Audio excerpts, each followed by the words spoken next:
हम मर सकते थे। ऐसा सीन जिंदगी में कभी नहीं देखा। वेस्टइंडीज के दौरे पर मौजूद बांग्लादेशी क्रिकेटर ने सुनाया अपने साथ पेश आने वाला इंतहाई खतरनाक वाकया। तमाम बंगाली प्लेयर्स तकरीबन मौत की वादी में चले गए थे और बस अपनी जिंदगी की दुआएं मांग रहे थे कि किसी तरह बच जाएं।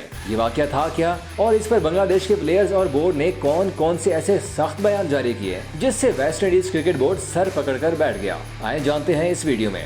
दोस्तों, हुआ कुछ यूं के सेंट लूसिया टेस्ट हारने के बाद बांग्लादेश की टीम को T20 सीरीज के लिए डोमिनिका जाना था और जाना भी समुंदर के जरिए था, यानी फेरी में बैठकर, जिस पर पहले तो बंगाली प्लेयर्स ने जाने से साफ इनकार कर दिया, मगर कोई और रास्ता न होने की वजह से फेरी के जरिए जाने पर ही राजी हो गए। बांग्लादेशी मीडिया के मुताबिक जैसे ही फेरी समुंदर के दरमियान पहुंची, उसका ऊंची ऊंची लहरों से सामना शुरू हो गया। जब लहरें मजीद आउट ऑफ कंट्रोल हो गयी तो बंगाली क्रिकेटर्स को लगा कि अब बचना मुश्किल है। उन्हें मौत सामने नजर आने लगी। और क्यों नजर न आती? क्योंकि बांग्लादेशी टीम जिस फेरी में सवार थी वो बहुत बड़ी नहीं थी। इसी वजह से 6-7 फीट ऊंची लहरों में फेरी बीच समंदर में हिचकोले खाने लगी। अब उनके पास दुआ के सिवा कुछ न था। सबने दुआ मांगना शुरू कर दी। फेरी का 5 घंटे का ये खतरनाक तरीन सफर बंगाल टाइगर्स के लिए शायद 5 सदियों का बन गया था। खैर, दुआएं रंग लाई और वो किसी न किसी तरह बच गए और पहुंच गए डोमिनिका। मगर डर और खौफ था कि बंगाली टाइगर्स की जान ही नहीं छोड़ रहा था। और जब कुछ वो संभल गए